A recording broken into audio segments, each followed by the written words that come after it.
Helpful hints for typing letters. Sometimes it may be necessary to predate letters for signatures so that the date appearing on the letter will not be an old date. In order to save money, type in-house correspondence on plain paper.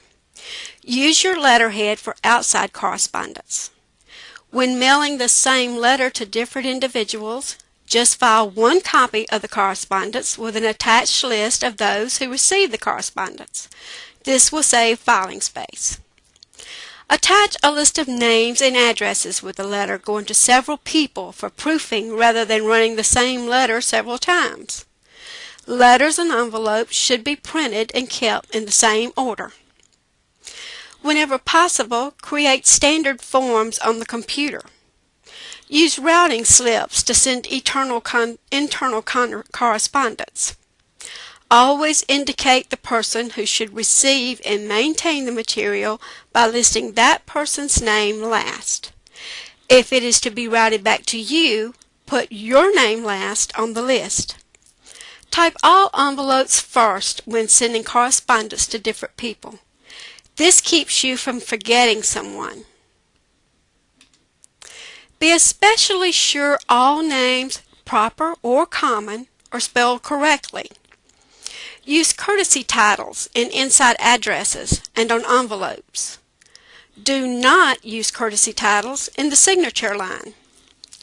Capitalize only the first word in a complimentary close such as "Very truly yours." Know the correct titles of your personnel and be consistent with their usage. The word attachment should always be typed in the upper right-hand corner of the page.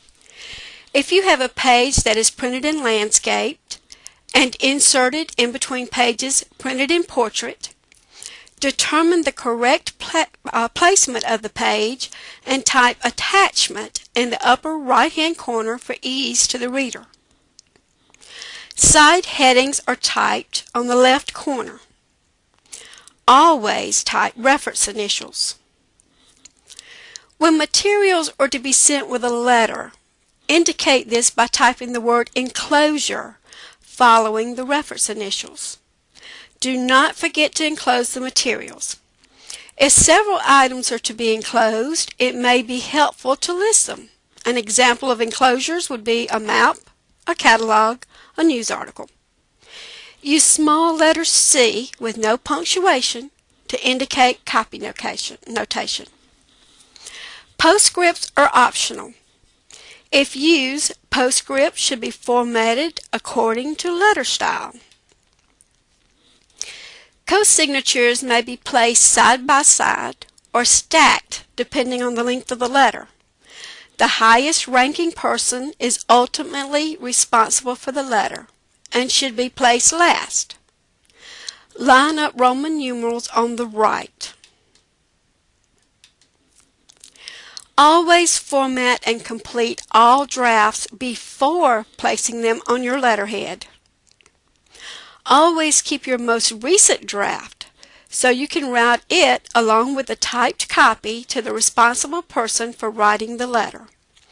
Do not submit drafts when submitting the final approved letter for signature.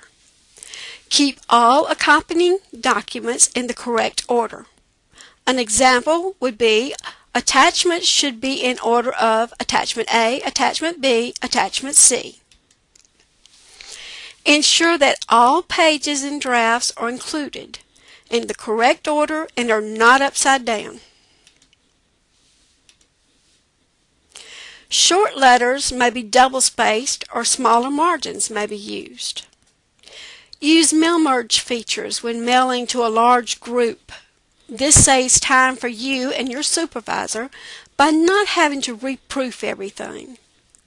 When your supervisor asks you to send correspondence to someone and you do not have the address, it is your responsibility to get the address.